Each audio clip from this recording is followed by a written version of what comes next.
Dahil nakagawa na tayo ng empanada dough, ang susunod naman natin gawin ngayon ay yung filling ng empanada.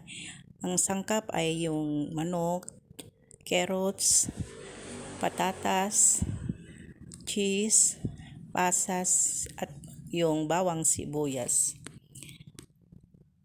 Una, magpainit na tayo ng mantika.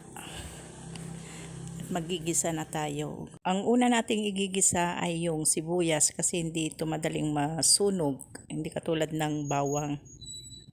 At yung susunod nating ilagay ay yung bawang. Halo-haloin lang natin ng mabuti hanggang sa lumabas na yung aroma. Saka natin isunod yung manok na hiniwa natin ng cubes na maliliit.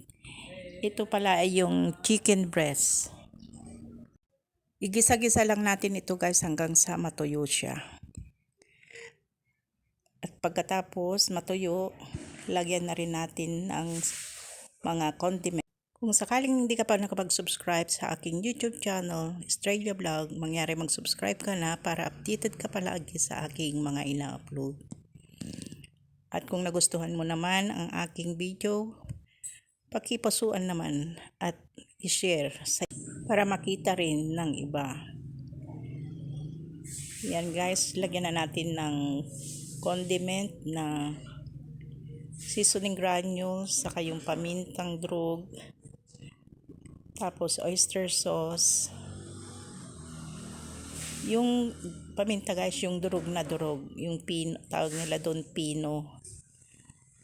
Tapos lagyan na rin natin ng soy sauce.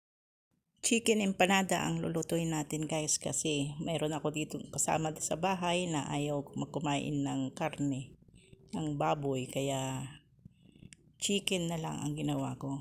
Ayan, lagyan din natin siya ng soy sauce, padagdag lasa. Tapos halu-haluin lang natin ng mabuti. Saka natin isunod na ilagay na yung patatas. Yung patatas guys ay hiniwa-hiwa ko rin ng maliliit na cubes. At sunod na rin natin ilagay yung carrots. Ganon din ang ginawa ko. Maliliit din na cubes. Tapos halu-haluin lang natin ng mabuti. Saka lagyan ng tubig. Pagkalagay natin ng tubig, takpan natin hanggang sa maluto na siya guys, hanggang sa matuyo na. Hindi kasi magandang gawin yung empanada guys kung may sabaw-sabaw siya, kaya kailangan patuyuin natin ng mabuti. Ayan, takpan na natin hanggang sa maluto. Pagkaluto, ahunin na natin at palamigin.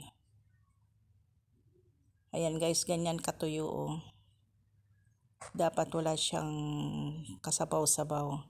Thank you guys for watching. God bless everyone. Bye-bye.